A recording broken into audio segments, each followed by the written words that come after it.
الحمدللہ والصلاۃ والسلام علی رسول اللہ بسم اللہ الرحمن الرحیم السلام علیکم ورحمۃ اللہ وبرکاتہ۔ سامعین و ناظرین یقیناً خیر و عافیت سے ہوں گے۔ اللہ سبحانہ و تعالی ہمیں دنیا اور آخرت کی کامیابی عطا فرمائے۔ حدیث نبویہ صلی اللہ علیہ وسلم کے بہت سے فوائد ہیں۔ اللہ کے رسول صلی اللہ علیہ وسلم نے اپنی امت کو ہر اس چیز کا علم سکھا دیا، ہر چیز کا علم شریعت نے بتایا۔ اسلام نے پانی پینے تک، کھانے تک ہر چیز کو واضح کر دیا۔ حضرت ابو موسیٰ اشعری رضی اللہ تعالی عنہ سے حدیث مروی ہے جس کا مفہوم کہ مدینہ منورہ میں ایک دفعہ رات کے وقت مکان جل گیا۔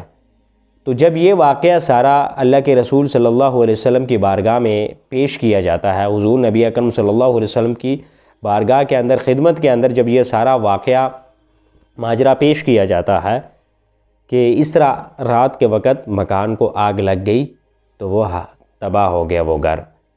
تو حضور علیہ الصلوۃ والسلام نے فرمایا حدیث کا مفہوم کہ بلا شبہ آگ تمہارے لیے نقصان دہ ہے، آگ تمہاری دشمن ہے۔ جب سونے کا ارادہ ہو تو اس کے نقصان سے بچنے کے لیے اسے بجھا دیا کرو۔ حدیث میں حضور نبی اکرم صلی اللہ علیہ وسلم نے اپنی امت کو یہ حکم دیا، یہ خطاب دیا، یہ بتایا کہ جب تم سونے کا ارادہ کرو تو آگ بجھا دیا کرو۔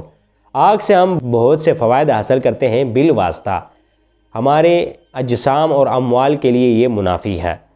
ہر طرح کے ہم اس سے فوائد حاصل کرتے ہیں، کھانا اس سے پکاتے ہیں اپنے لیے، پانی گرم کرتے ہیں، بہت سے فوائد۔ بالخصوص یاد رکھیں کہ سردیوں کے اندر جو لوگ کمروں میں ہیٹر جلاتے ہیں انہیں چاہیے کہ وہ اس کا زیادہ خیال کریں۔ اس سے بہت سے حادثات پیش آتے ہیں، اس سے آگ کی وجہ سے بہت سے ایسے واقعات ہوئے ہیں زندگی کے اندر۔ تو اللہ سبحانہ و تعالی ہمیں اس نبوی نسخے پر عمل پیرا ہونے کی توفیق عطا فرمائے۔